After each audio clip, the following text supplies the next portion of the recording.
Nagluluto nga pala ako guys ng scrambled ampalaya.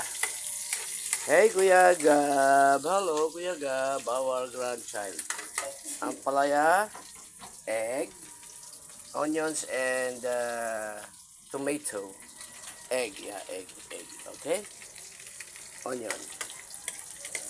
No garlic because already lost. Okay? Kung nga po pala ay nagaluto nga po ng ampalaya. Yan. Lagay po natin nga ang kamatis. Ayan po, haluin po nga natin. Para ito nga po ay maluto ng maayos. At pag ito po nga po ay naluto, itong kamatis, alagay na po nga natin ang ampalaya. Tapos nga po ay abuhos po nga natin ang egg. Yan. Okay, ito po yung egg. Ito na po yung ampalaya, okay? Pour out here in the basin. Kawalay. Pasensya na kayo sa aking English, okay? Ayaw malaglag ay.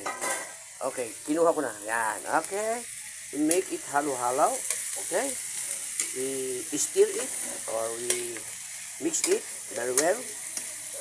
Yeah, in order that it will be cooked even or level. Pantay ba? Nasa hulog. Kaya lang gamitan natin ng hulog to. Guys, ganito nga po ang pagluluto namin ng ampalaya. Better and bitter vegetable. Madulas yung kawali. Ayan o. Muntik pa nga ning mahulog yung sandok sa sahig. Kasi madulas yung aming kawali. May hawak akong cellphone. Kasi ito yung ating content. Diba? So, itong maganda content. Natural. Kasi Lolo Meta ay matutuwa. And Lolo Meta will give us soon our salary. He will give us $1,000. Okay?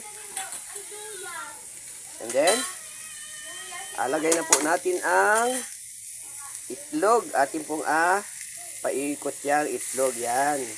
Tapos haluin po natin ng maayos para po yan ay maluto. Kailangan sa yung egg, sayang kasi. So ito na po, haluin na po natin ang egg na may kasamang ampalaya. Yan. Tabi-tabingi po yung video natin kasi may hawak po tayong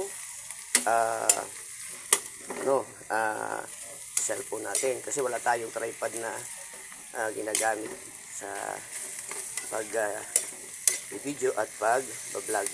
Meron na pero nandun sa taguan. Okay? So mix it very well. Yan po yun. Yung ampalaya. Okay?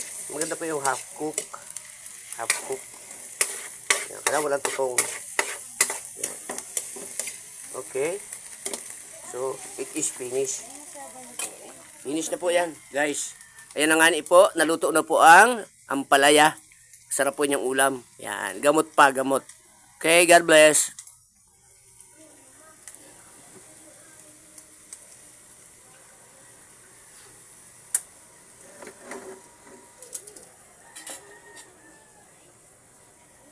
Okay.